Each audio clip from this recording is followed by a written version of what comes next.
Guadeloupe மாதா இந்திய குடிகள் வாழ்ந்த அமெரிக்காவில் உள்ள மெக்சிகோ ஸ்பானியர்களின் அதிகாரத்தில் இருந்தது.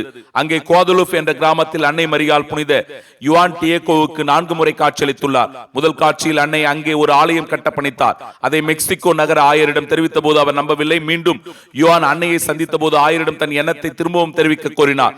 ஆயரும் நம்பாமல் அடையாளம் ஒன்று கேட்டார். 3ஆம் முறை அன்னையின் தரிசனத்தின் போது நடந்ததை கூறி வருந்தினார். அவரிடம் மறுநாள் வரச் சொல்லி அன்னை கேட்டுக்கொள்ள 4ஆம் முறையாக சந்தித்த போது மெக்சிகோ நாட்டின் பகுதியில் பூத்து குலுங்கிய ரோஜா மலர்களை பறித்து வரச் சொல்லி ஆயருக்கு கொடுத்து அனுப்பினார்.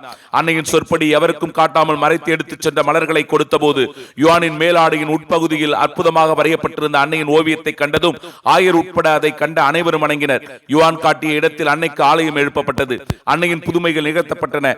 மெக்சிகோ மக்களின் தனிப்பெரும் அடையாளமாக திகழும் குவாதலூப் மாதா அம்மக்களின் பண்பாட்டின் மதத்தின் அடையாளமாக திகழ்கிறார்.